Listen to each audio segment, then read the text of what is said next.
Thank you so much for having me here. I can already tell that art festivals are more fun to talk at than linguistics conferences because we never get drinks beforehand at linguistics conferences.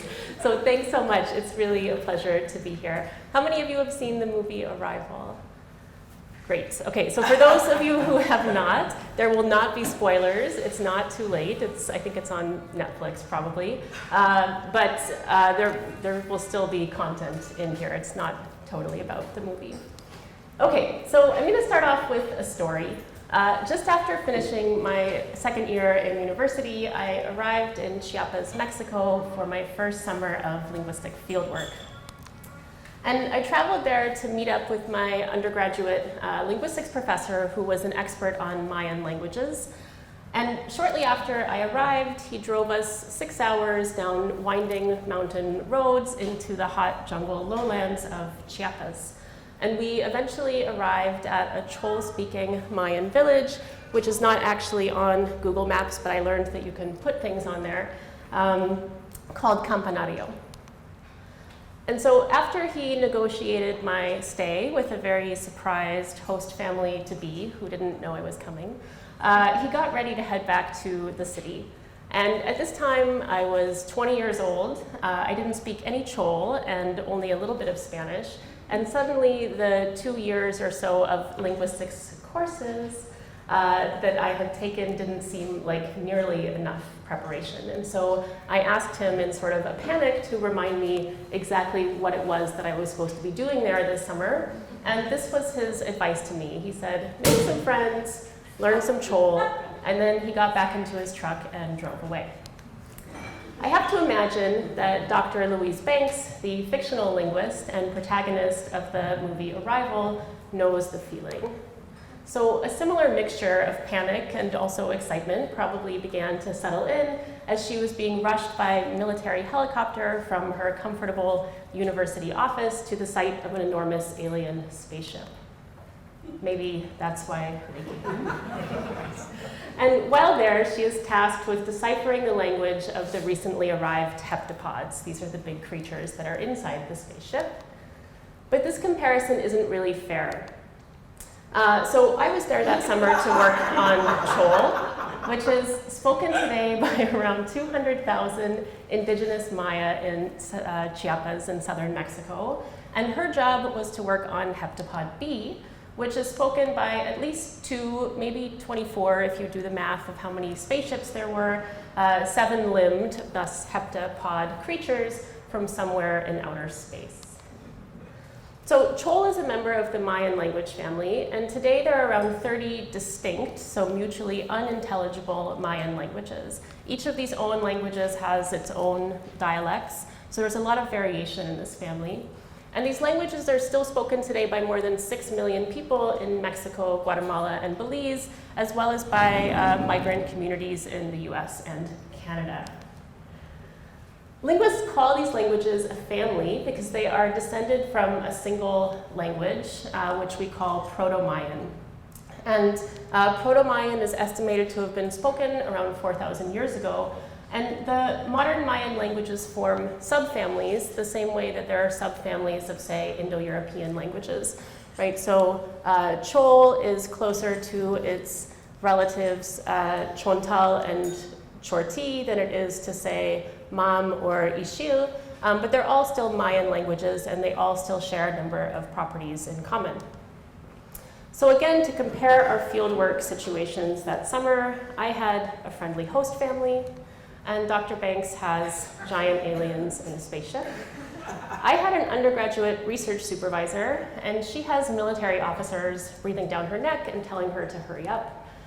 I had a body of work on other Mayan languages, and there was some work already on Chol, so I wasn't starting from zero. But there's, of course, no Learn Heptapod manual, and Google Translate is not going to work for Heptapod. I had an undergraduate honors thesis to write, which at the time seemed very, very scary. But Dr. Banks has impending world war if she doesn't manage to get the translation right, which is much scarier.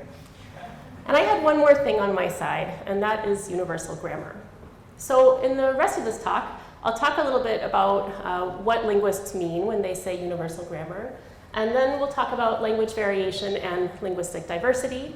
And then I'll talk about the Sapir-Warf hypothesis, or linguistic relativity. So this idea that plays a big role in the film Arrival, that the language we speak constrains or even determines how we view the world.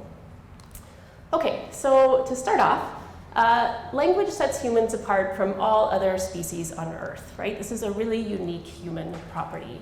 And human babies are really bad at doing a lot of things. They are bad at tying their shoes or adding numbers or feeding themselves. But the remarkable thing when you stop to think about it is that they learn any language to which they get sufficient exposure. And they do this effortlessly. They make mistakes along the way, which is fun to hear, but even the mistakes that babies make follow certain patterns and developmental trends. So the errors that kids make when they're learning to speak, even these tell us something about the nature of human language. And by the age of 5 or 6, nearly every child has mastered a complex system of grammar that lets them to put sounds together to make words and words together to make sentences, and allowing them to communicate an infinite number of novel ideas. And so this is something that anybody who's tried to learn a second or a third language as an adult can definitely appreciate, right? Kids are doing this really remarkable task. So how is it that kids do this? Linguists argue that they have a head start. So what linguists call universal grammar is just the innate human capacity for language. It's core principles that all human languages share, and that allow human children to learn languages effortlessly and without explicit instruction, because their brains come hardwired with some of the building blocks of language. So what do we know when we know a language? Most of what we know is actually implicit knowledge, right? It's knowledge that nobody has explicitly taught us and that we as speakers of a language can't necessarily articulate. So we can be completely fluent speakers and not be able to explain all the rules of our grammars. But our job as linguists is to understand and explain this implicit knowledge. So first, let's look at some examples of what this knowledge is. So one thing we know as speakers of English is about how we might order modifiers. So if I describe the picture here, I might say there's a big, tall, gray spaceship. And this should sound pretty okay. But a tall, big, gray spaceship, something sounds probably a little off, right? You can still understand what it means, or maybe you're emphasizing a different part, but something's a little off there. Or a gray, tall, big spaceship, this, I think to me at least, even sounds worse, right? So this is something that we just know about our languages, and this is true in any language you speak. You have knowledge about the best way to order modifiers. Here's another example. So here are two sentences. Who did Louise ask to see her? And why did Louise ask to see her? And these sentences look almost identical, right? All they do is differ in this first word. But as speakers of English, we immediately know that in sentence in 1, Louise and her can refer to the same person. So this can mean, who did Louise ask to go and see Louise, right? Who did she request come talk to her? Whereas in the sentence in 2, Louise and her have to be different people. Why did Louise ask to see her? When you stop and think about it, it has to mean, why did Louise ask to see somebody else? And this is something that if you heard this sentence, you wouldn't have to stop and think about it. It's something that you just know about the grammar of your language, but this is not what you learn in an English class, right? This is implicit knowledge that you have about the language you speak. And it can't just be about what makes sense. So here's another example. I can say the sentence in 1. Louise says that the heptapods want a tool. And if I want to ask a question about this word in blue, I can say, what does Louise say that the heptapods want? Good question in English. Whereas in 3, Ian heard the claim that Louise deciphered heptapod. Let's say now I want to ask a question about this word in red. I might try, what did Ian hear the claim that Louise deciphered? And this should sort of make you cringe, right? Something sounds strange about this, or just downright ungrammatical. But this can't be about the meaning. I can ask the question, Ian heard the claim that Louise deciphered what? I can express that meaning. I just can't do it in the normal way by moving this question word to the beginning of a sentence. Okay, so what do linguists do? We study it's the scientific study of human languages. And so we study things like the implicit knowledge, like those examples I just showed you, that speakers have about their languages, and we try to understand this and make it explicit. How children acquire languages, how languages change over time, the basic principles that human languages seem to share, and also the ways in which languages can differ from one another. And because linguistics is the scientific study of human language, when Dr. Banks's physicist counterpart in the film said this, "You approach language like a mathematician, you know that, right?" I will take that as a compliment. I don't know where the video went, but this is Ian Donnelly sitting next to Dr. Banks, and he says, "You approach language like a mathematician, you know that, right?" And she says, "I will take that as a compliment." But she was probably thinking this. And linguists are also not translators, right? So Vincenzo and I share a love of language, but linguistics and translation is very different, right? Vincenzo has skills that I do not have. I couldn't translate anything very well. So when Colonel Weber came to recruit Dr. Banks and said this, "You are on the top. Everyone's listening when it comes to translations." what he said, if you couldn't understand it, was, "You are on the top of everyone's list when it comes to translations." What she wanted to say was probably this, right? Linguists don't necessarily, they're not on probably anybody's list when it comes to translations. And finally, linguists are not necessarily polyglots. So while some linguists do speak many languages, and indeed in the film you see some of this,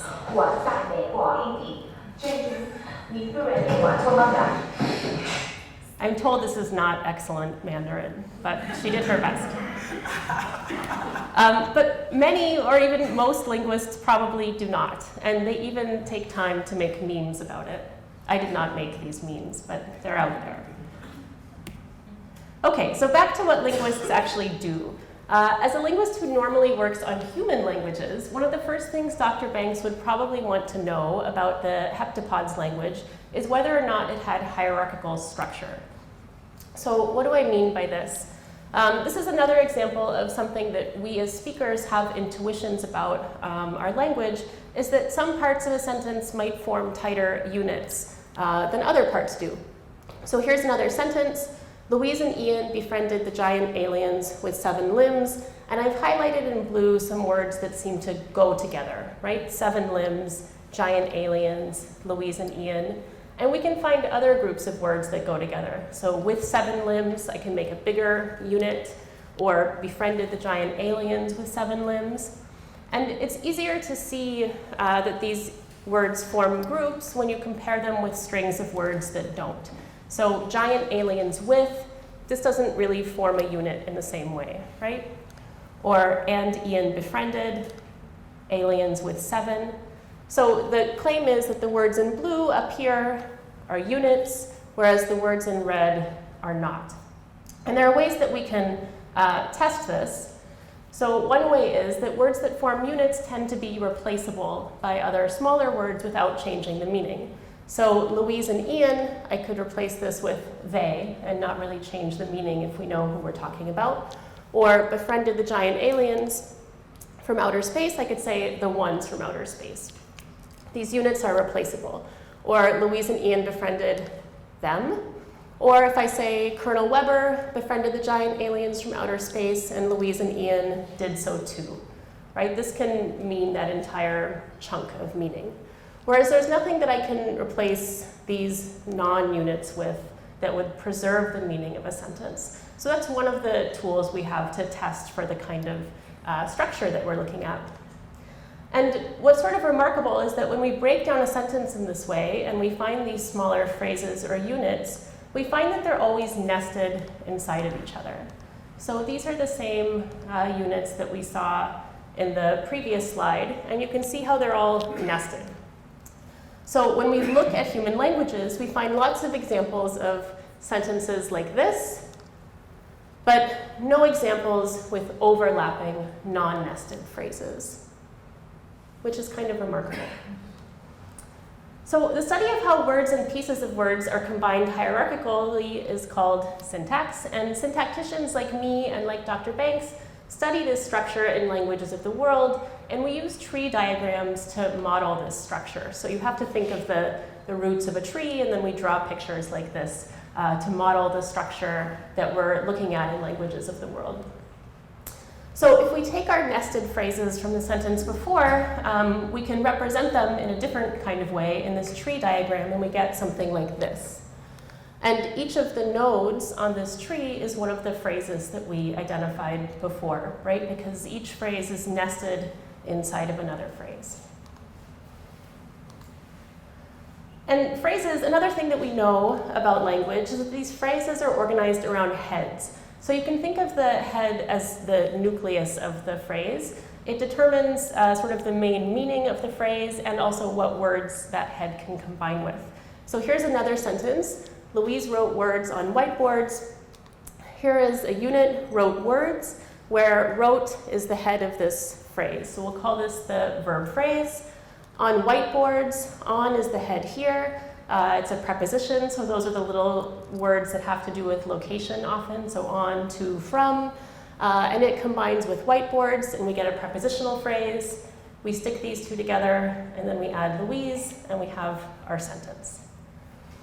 Okay, so what all human languages at least have in common are some of the properties that we've just seen. Groups of words form phrases, and these phrases are nested in hierarchical structures, and the phrases themselves have heads. But one thing that we know that can differ when we look at languages of the world is the order of elements in the phrase. So if we compare verbs and their objects in English and Japanese, we find something like this. So in English, we say read the book. I put the head in blue.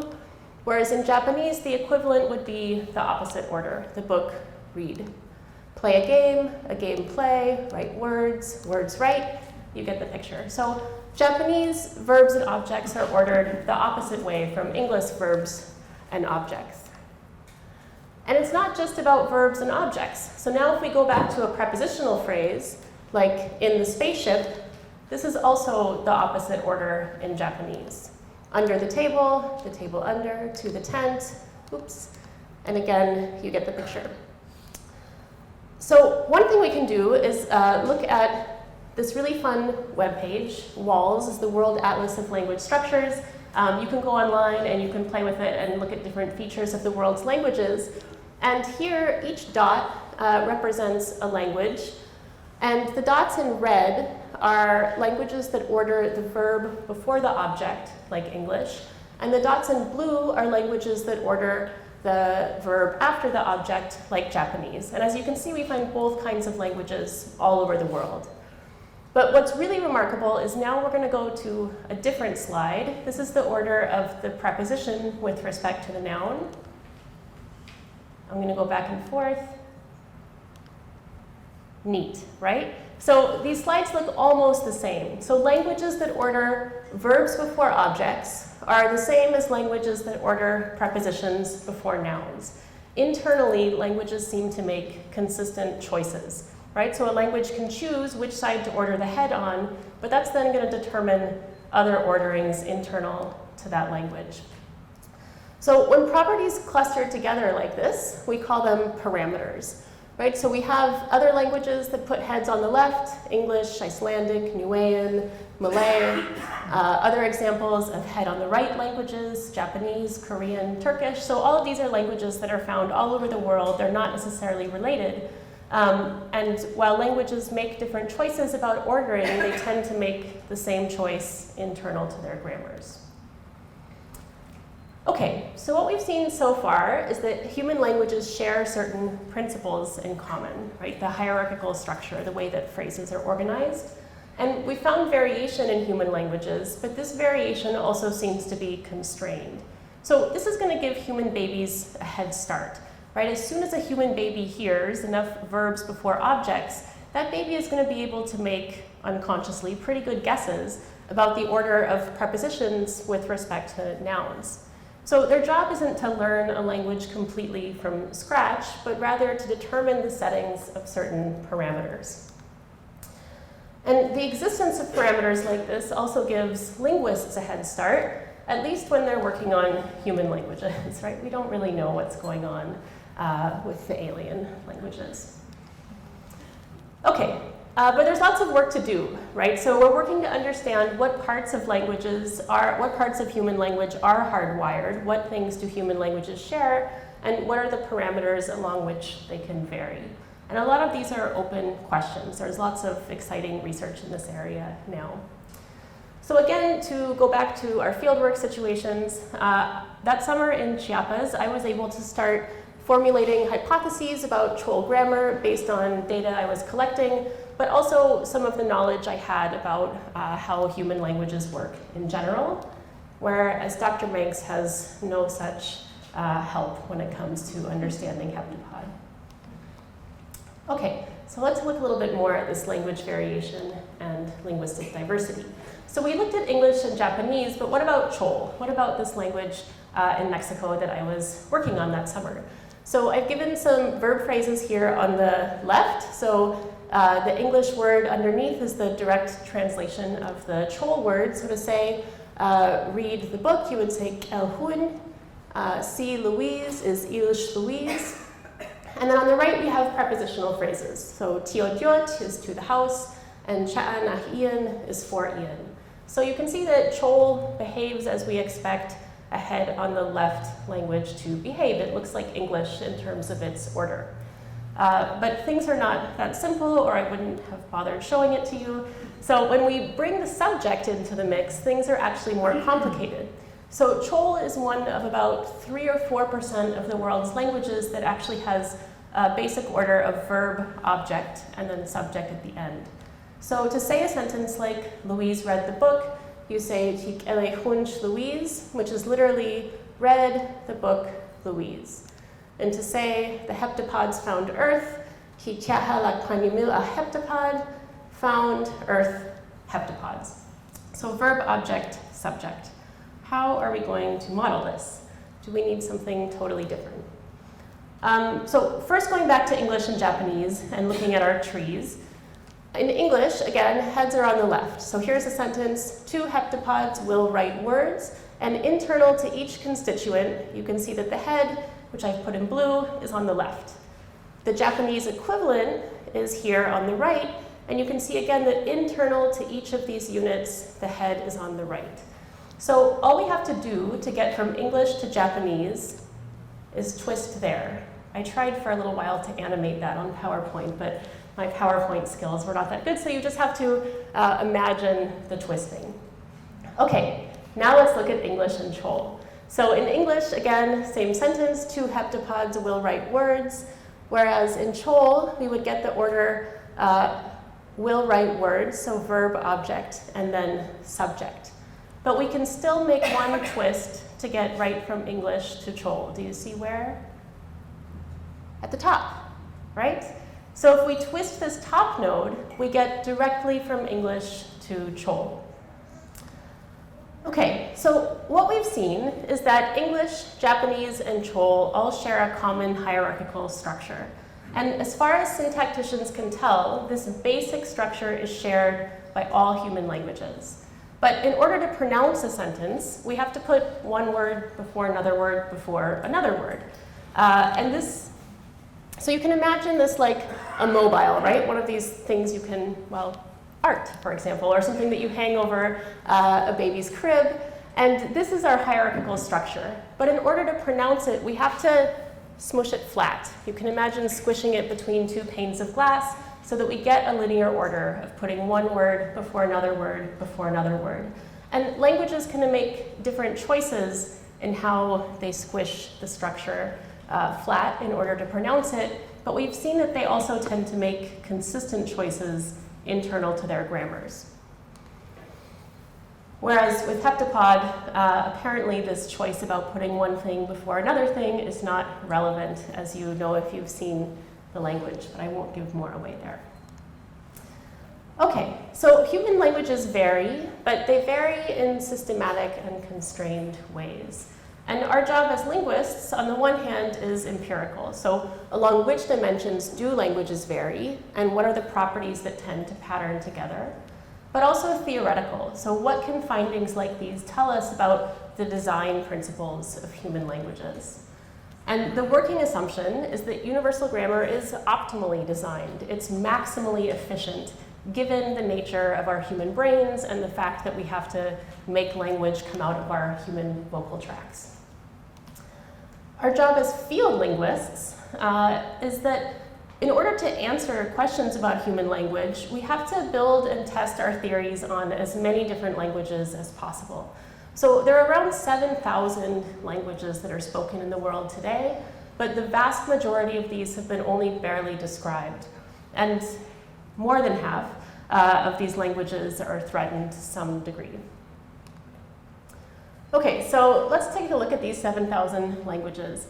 Linguistic diversity is not evenly distributed around the world. The roughly 7,000 languages conform to a generalization from ecology known as Rappaport's rule, where we tend to find more diversity closer to the equator. So these are languages, and red is lots of diversity, and dark green is less, and these are language families.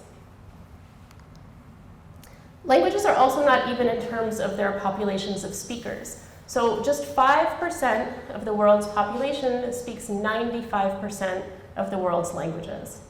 That means that most of the languages in the world are spoken by a very, very small number of people. Whereas on the flip side, half of the world's population speaks one of only 10 languages. And these are, of course, majority languages like English, and French, and Mandarin. Some parts of the world are especially hard hit by language endangerment. Why do languages become endangered? It's almost never the case that these languages have just fallen out of use because people have decided to stop speaking them or they didn't really feel like it anymore. Language endangerment is caused by a variety of factors, including economic disparity, social stigmas around speaking indigenous or heritage languages, targeted programs of assimilation, like residential schools, and in some cases, genocide. So this is a problem for a couple of reasons. On the one hand, it's a big scientific problem. So in order to fully understand human language, it's crucial that we have information about as many languages as possible, in the same way that biologists need to know about as many different plants and animals as possible. And this means documenting and analyzing less studied languages so that we have a record of their grammars. But this in turn means more than just making lots of recordings, right? It's easy to record things now, but real successful language documentation requires not just making recordings, but conducting analysis so that this material can be interpreted and understood later. But language endangerment is also important to the communities in which these languages are traditionally spoken.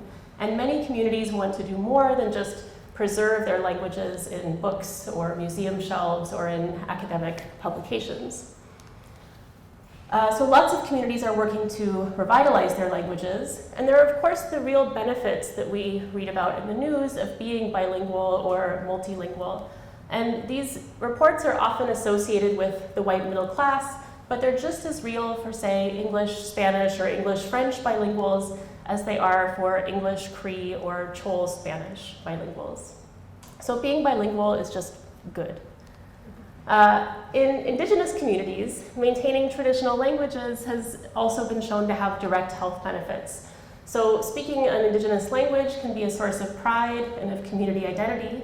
My own work focuses on indigenous languages of North America, but this is true also for languages anywhere, including Celtic languages closer to here. And bilingual kids have been shown to do better at school, regardless of whether the languages they're learning are English and Mandarin or English and Inuktitut. Indigenous children, at least in some places in Canada where they've done these studies, who are connected to their culture through language have been shown to have lower rates of addiction and suicide. So there are lots of good reasons, both health reasons and cultural community reasons, to maintain traditional languages. So even though theoretical linguists and language communities might have different ultimate goals, there is an increase in efforts to work together.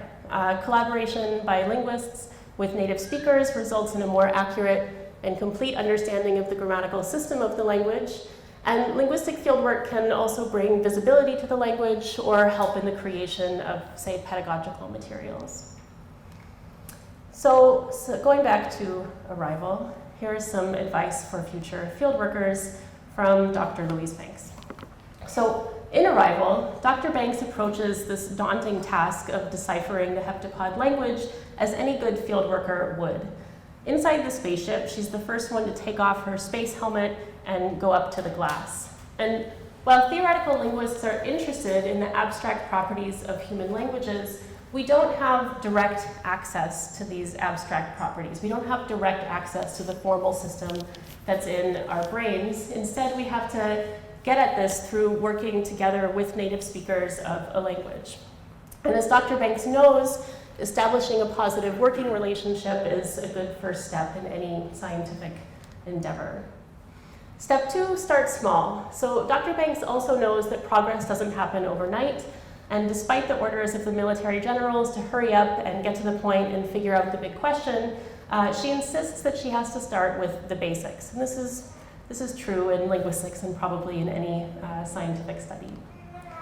And step 3, don't assume too much. So even though variation in human languages does seem to be constrained, and we are reasonably confident about a number of different properties of human language, there are new discoveries that get made all the time. And just like with any other scientific work, it's important to go in with an open mind and without too many assumptions. For Dr. Banks, this is even more important. So even seemingly benign concepts like asking a question or locating an event in time might not have any direct correlate in the heptapod language. And it's this uncertainty about how alien languages might differ from human languages that makes the premise of Arrival so thought-provoking. And speaking of thought-provoking, this brings us to the last topic I'll talk about, which is the Sapir-Warf hypothesis. So the Sapir-Warf hypothesis was developed by Edward Sapir and Benjamin Lee Warf. That was my science fiction joke. And it's based on a short story by Ted Chiang. And this hypothesis, also called linguistic relativity, plays a big role in the film, and it's the proposal that the language we speak constrains or determines our view of the world. Among human languages, which follow the same underlying principles, but differ in interesting, but ultimately we think pretty constrained ways, this proposal has been claimed to be not only wrong on a strong level, but also dangerous. Right? It's an easy way to exoticize or other people who speak a different language from what we speak. So in the 1930s, Warf famously argued that Hopi, which is an Uto-Aztecan language spoken in Arizona, had no way to mark time. And the absence of time in the grammar of Hopi, Warf claimed, corresponded with the way that Hopi people conceptualized how time worked. So according to Warf, Hopi people had a very cyclical view of time, whereas in English, because we're required to put verbs in different tenses, this reflects, according to Warf, our English-speaking obsession with linear time. But this turned out to be wrong. So the Hopi language marks time like many other human languages do, and there haven't been any convincing evidence, there haven't been any convincing studies showing a real relationship between the Hopi language and the way that Hopi people view the progression of time.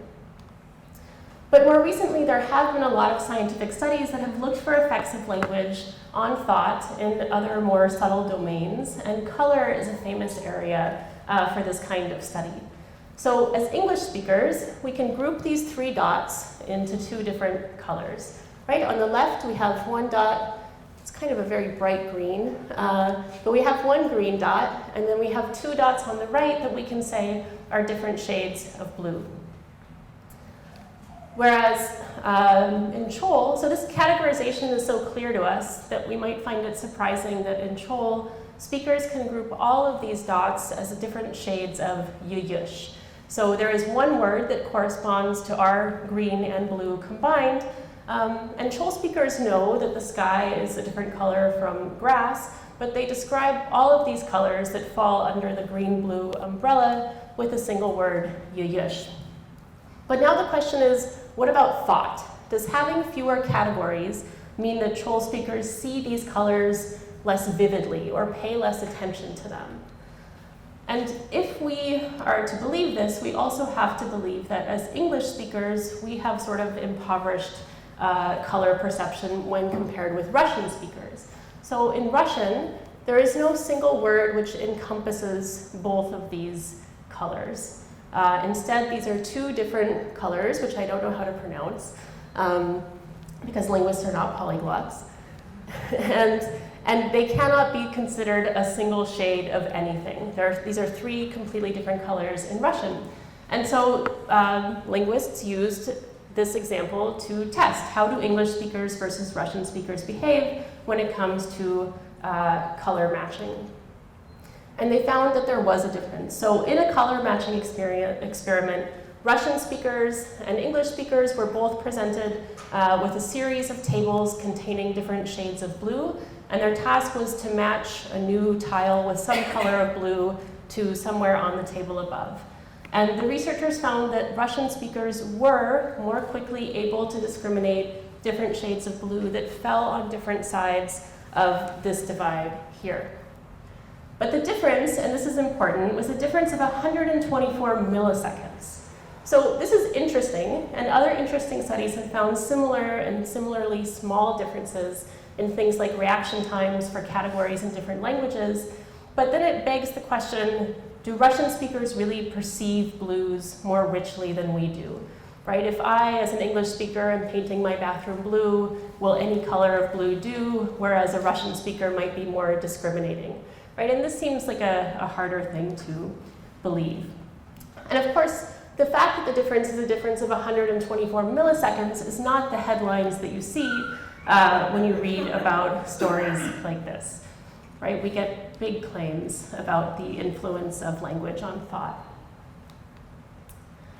John McWhorter has a really great book called The Language Hoax, and this offers an accessible look into a lot of these studies.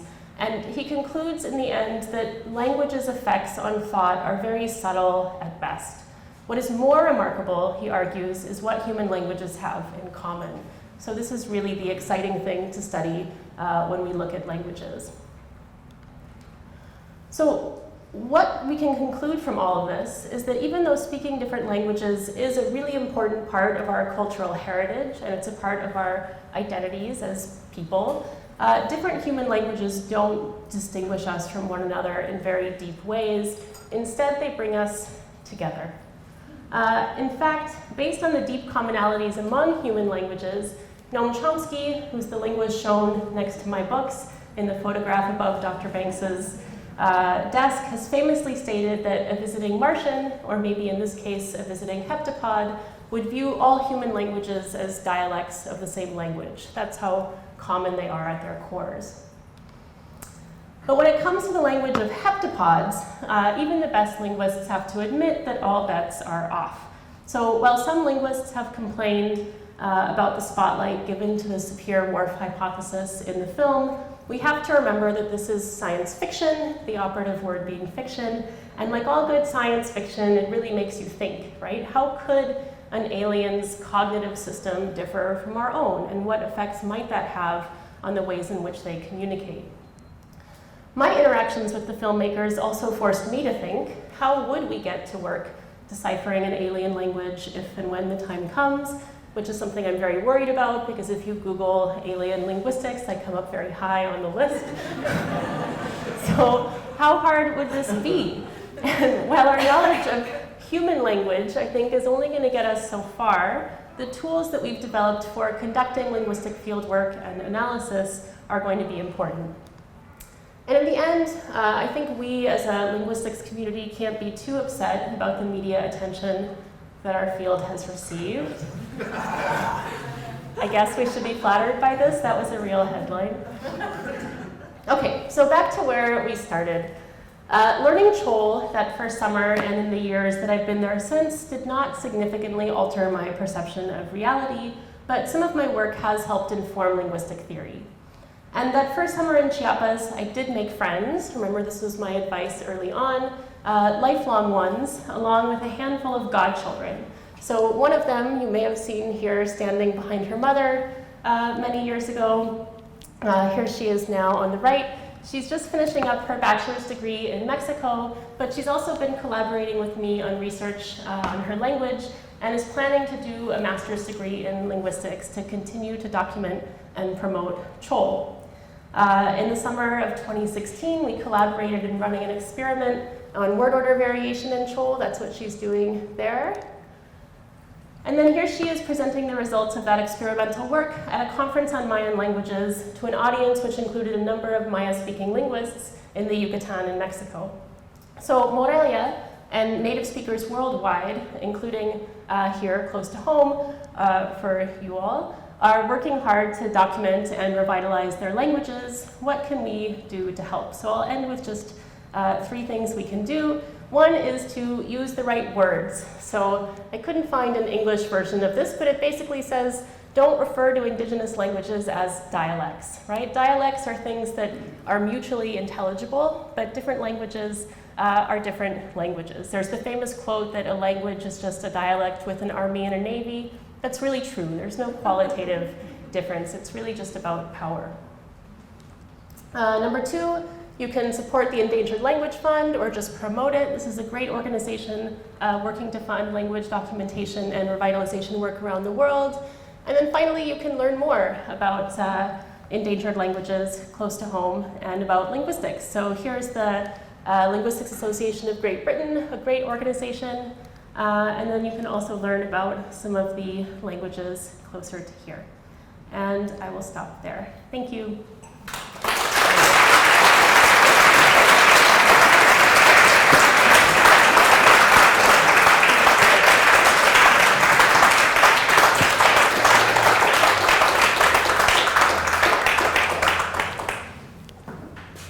Amazing, thank you. I have no voice anymore, so just put it on. Yeah. Okay, and then we'll pass this back and forth. It's kind of, here's what I'll do. Untangle it. Ha, should have done that before. Be able to see if you're sitting here. Oh, stay standing? I don't know. I can Yeah. stand? What do you Okay. think? Then I'll be ready to run if any Try sit questions. down. Nobody can see them, right? Should we stand up? Let's stand up. I Okay. can't. It's sad otherwise. Here, I'll get this out of the way so I don't trip on it. Hi. Well, I mean, I think that like everyone, I have a ton of questions and I don't really know where to start. I can just start by explaining this is the cover of the Serving Library Annual that we are launching at this moment. I didn't know what it was when they gave me the slide. I said, okay, I'll put that. I mean, I think that I don't know what Chol was, so it's like, no, I think that one of the big questions that I think everyone would have is that sort of skipped on the story part. Basically, you start by saying, make some friends, learn some Chol. Mm-hmm. How do you do that? I mean, because I can imagine that learning a language involves like pointing at things and finding labels for them as they do in the movie. But as for the more complex aspects of a language, like the grammatical rules, how did you go? How did you approach that? Just like little kids do, I guess. So I was very lucky to be able to live with a Chol-speaking family. Well, like little kids do, except for that my grown-up brain was no longer as good at learning languages as little kids are, unfortunately. But I was lucky enough to live with a Chol-speaking family in a Chol-speaking community. So I heard Chol everywhere around me all the time. It was really a very immersive experience. I did have a little bit of Spanish, and some of the people in this community were bilingual Chol Spanish speakers, so it was a combination of just being constantly exposed to Chol and slowly understanding more and more, as anybody who's done something like an exchange program can probably sympathize with. It was really like being an exchange student plus camping, maybe. A little harder in some of the comfort areas, but. And in a way, as a linguist, would you say that as a fieldwork linguist, would you say that the way that the field, like the way, how would you even approach because I mean, what I seem to understand from what you've explained of the universal grammar is that of course, it's part of what makes it possible for us to learn even completely different languages. Yeah. But then couldn't one say that this is actually what makes it kind of impossible, even conceptually impossible to learn in any language, because it wouldn't even count as language for us, but maybe even like they're speaking to us and we don't even perceive, we see it as cosmic noise, because maybe it doesn't respect that. I mean, do you think that it made sense in a way, the way that it was shaped in the movie? Yeah, I think this is an excellent question. So a big tension in the film Arrival is that Dr. Banks is able to learn this alien language, right? So it must be somehow accessible to her human brain, but it's also so different that it radically changes her cognitive processes. So how is that possible? How could the language be something that she could learn, but that it would shape the way her brain works? And again, I think this is where the fiction part comes in, right? I don't know if we could learn an alien language. It would depend a lot on what the language looked like. And you know, we don't even know if they would use the same modality to communicate. So if it were based on sound, would the sound be in a frequency range that our human ears could perceive? Or could they communicate by smell or taste, right? Or some sense that we can't even imagine. So I have no idea how alien languages might work, but I think you're pointing to exactly one of the difficult parts of the movie, is that she somehow learns this language, and yet it's so different from our language. And you sort of get the sense, or I got the sense in the film, that there was some amount of sort of divine intervention. I don't know if, you know, there are these scenes where suddenly everything looks very fuzzy and she speaks the language at the end, but it seems almost magical,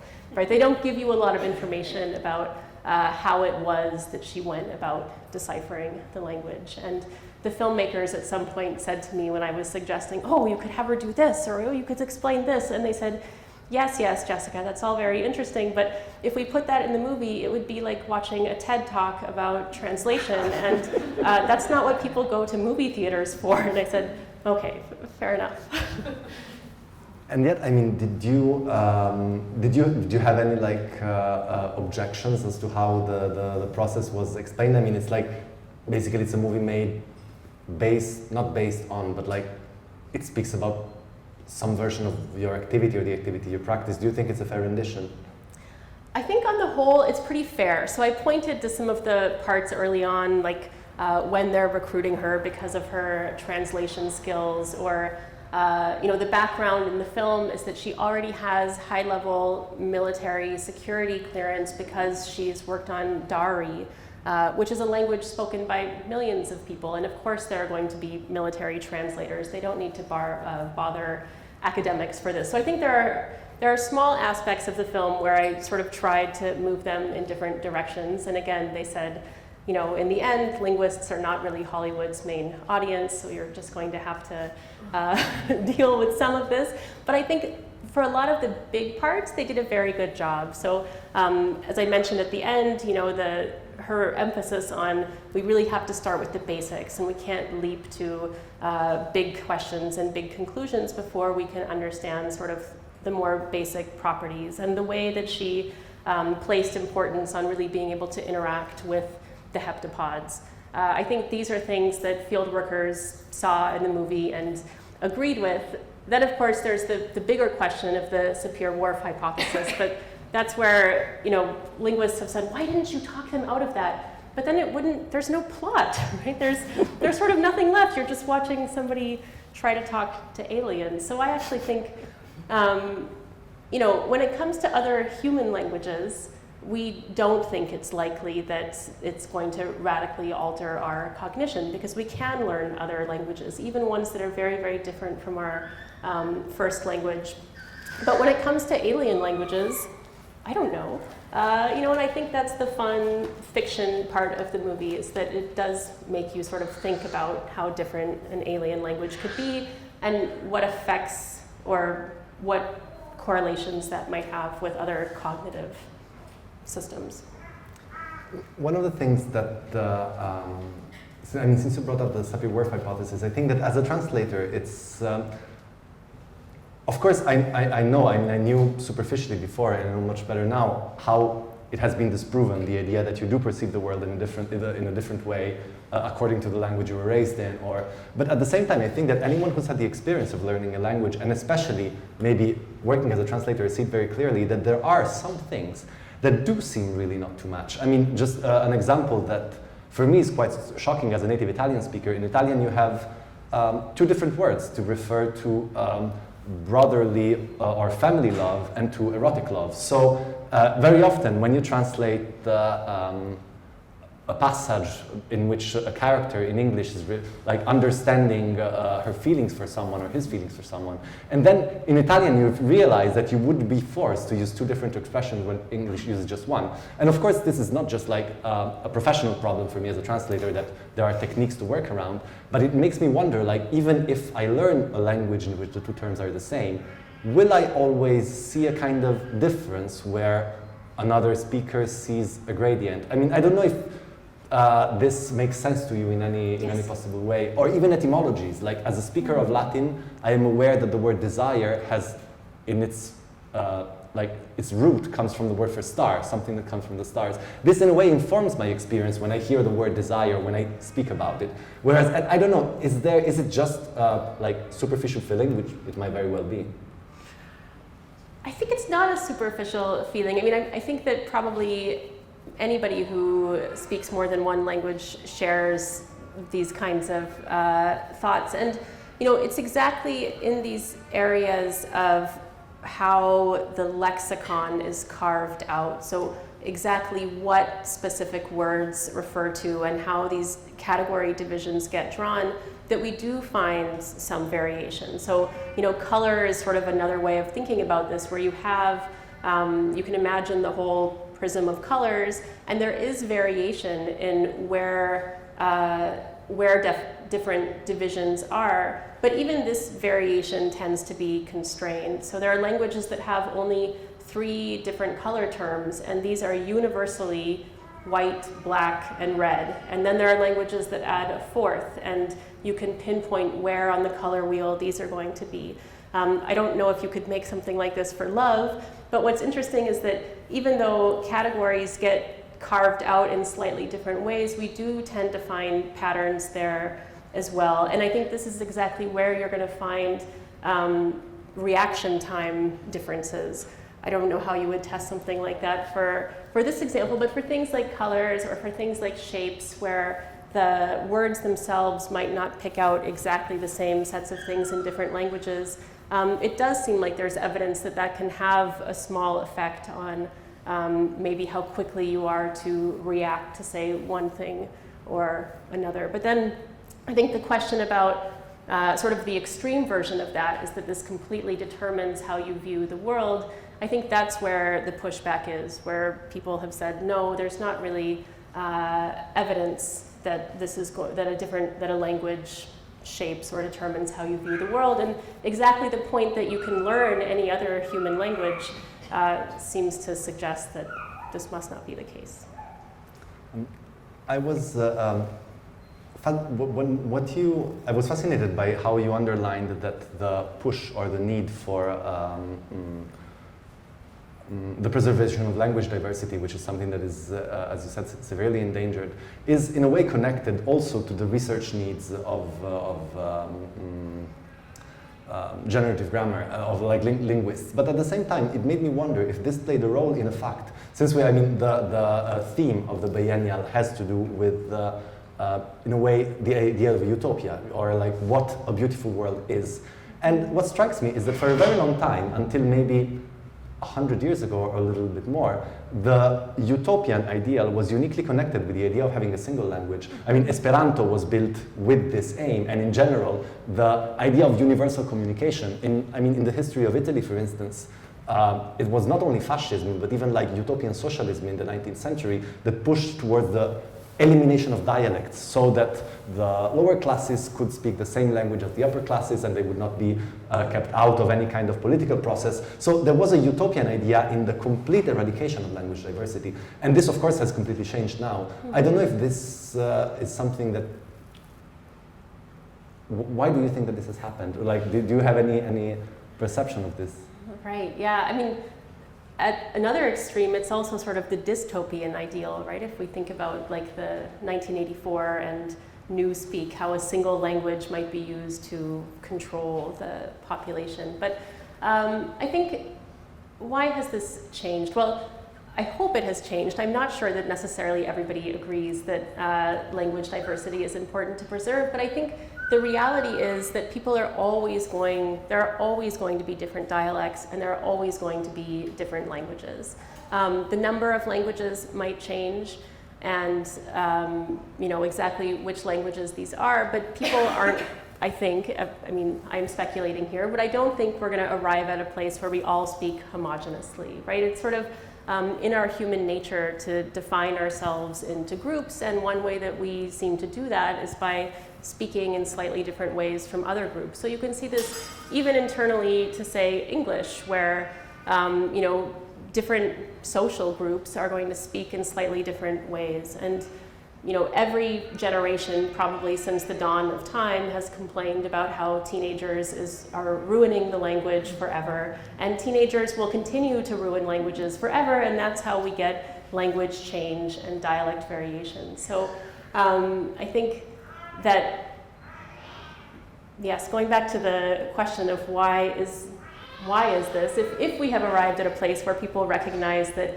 language diversity is a positive thing, on the one hand, there's been a lot of scientific work that I mentioned earlier that shows that multilingualism is really good in a lot of ways. It's good for our brains. And so, preserving indigenous languages or heritage languages doesn't have to come at the expense of being able to talk to one another, right? We can speak one language at home, and we can speak one language at school or in the public sphere, and that's the norm in a lot of parts of the world. So I think there's that realization, but then also, as so many of the world's languages are now in this really threatened state, I think communities are realizing how important their languages are to them. So a lot of communities are working hard to reverse the language shift that's taken place there. Thank you very much. I think that since we do not have a very long time, I think that it would be very interesting if there are any questions from the audience. Okay, yeah, if you can, I will try to repeat it if it cannot be heard. So there's, yeah. Jessica, you mentioned earlier about languages or sentences having the head on the left or on the right. To what extent does that correlate to people who read from left to right or right to left? Oh, good question. I think it doesn't correlate necessarily at all. There's no bias towards. I don't think that there is a bias, but that's an interesting question. I mean, one sort of complicating factor is that the majority of the world's languages are not traditionally written languages. So we have to limit ourselves to looking at languages with writing systems. But as far as I'm aware, there isn't that kind of bias. But that is exactly the right question to ask. Yeah. Wait, there was maybe another before, back there. No? So I was actually wondering about the limitations based on non-written languages. Does it change? So, for example, you were working in Chinese, and you were looking at languages. How do you take those back and translate those sounds into written? Because that's been a huge problem in terms of different spellings, for example, words in other languages in Roman lettering. Yeah, that's a good question. So linguists have developed something called the International Phonetic Alphabet, or the IPA. So we can use this to transcribe all of the sounds that we find in human languages, or at least all of the ones we've discovered so far. So that is one way, and that could work as well for Chinese as well as for languages that aren't traditionally written down.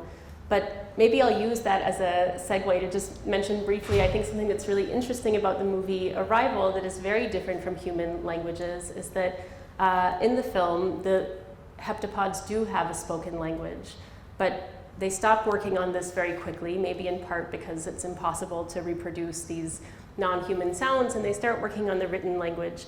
And I recommend it for anybody interested in the linguistics in the movie who felt like they didn't get enough information about how exactly did this language work. The short story by Ted Chiang is fantastic. He did a lot of linguistics homework before writing this, so it's a really interesting way to get more detail about some of those details that were glossed over in the movie. But the neat fact that I think you don't see a lot of in the film is that the spoken language of the heptapods and the written language are completely distinct from one another. And it's this use of the visual language that allows them to avoid the need to put one thing before another thing before another thing, and is something that they don't have the ability to do in the spoken language, right? When we speak, we're constrained by time. We have to say one thing before another thing. And this differs from human languages, right? So human languages have lots of different kinds of writing systems. Some of them are syllabic, some of them are based on individual sounds, but what they all share in common is that they're all a written transcription of the grammar of the spoken language, right? They're written in different ways, from right to left or left to right, or in characters or alphabets, but they're always an attempt to represent the spoken language on paper. Whereas in Arrival, that's sort of one of the neat things about the movie, is that the spoken language and the written language are completely distinct from one another. I think something we all share as humans is a particular body model. We all have a similar body, and George Lakoff and Nunes produced a lovely book called Where Does Mathematics Come From? And it suggests much of what mathematics is about and how we talk is about how our bodies interact with the world. We say, that's behind us, let's go forward, and they're all metaphors for space. Yeah. And I wonder if we have different bodies. So the philosopher Thomas Nagel asked, what's it like to be a bat? You know, do they have echolocation? Or the heptapods, perhaps they're radially symmetric, Yes. and perhaps their social interactions are radially symmetric, then their language might reflect that. And the final thing is that our bodies aren't just fixed because we are cyborgs. So we have mobile phones and we have all sorts of augmentations to our body that change our body form, and therefore perhaps they do have create some kind of plasticity and perception. Yeah. So, Absolutely, and this is something that Ted Chiang makes a point of in the short story, is that the heptapods don't have a front or a back. There's no obvious in front of or behind of. They are seven-limbed, symmetrical creatures. So this is, just as you say, it is supposed to connect to the way they view the world, which in turn connects to their swirly, lovely written language. Yeah. If I can add something just to this, actually one of the points that most fascinated me within in the movies was a question that Dr. Banks was asking herself as a response to why don't they even get started, in which she said, do they have questions? If they have a hive mind, of course they don't even understand the concept of question. Right. And so in a way, I mean, it's as if the universal grammar is also shaped by how we function as maybe this is also what we're pointing at, like the fact that we don't have telepathy means that we have questions. Right, yes. Yeah, exactly. And that's one of the big questions in linguistics now is, okay, we see these ways in which languages are similar to one another, but how much of that just comes back to general human cognitive principles, and how much of it is really specific to our language? So, yeah, good questions. Was there, yeah. There's maybe a last question there, yes? Given that we can't communicate with, say, dolphins or octopuses, do we have any real chance of communicating with anything? Yeah, that's a good. Sorry, I could not really hear the question. I can repeat it. So. Species such as dolphins, you can't understand their language, so. Yeah, given that we can't communicate with dolphins or whales, do we really have any hope of communicating with aliens? This is a really good question. One thing, so I'm not an expert on animal communication systems, but I think there's reason to think that what they are saying is not as complex as human language. So while there are animals with really interesting communication systems, as far as anyone who has researched these has been able to tell, they're always communicating about the here and now, right? So there's danger there, there's food there, let's do this now. There's no evidence, and you can tell because they're responding to stimuli that are there in similar ways. Whereas there's no evidence that whales or dolphins are making plans for what they might do in a few months, or talking about how delicious dinner was the night before. So other species on Earth seem to be constrained in a way that humans are not. And the human origins of language we can only speculate about, but they seem to line up very well, maybe to bring it back to the topic here, with the beginnings of art and mathematics. It seems like our human brains got something, and that something came with complex language and with other cognitive properties that other species here don't seem to have. So I think if aliens do show up in big spaceships, it's very likely that they're going to have much more complicated ways of communicating, and then the question will be exactly, are we going to be able to communicate with them? I don't know. Thank you That's the answer. very much, Jessica.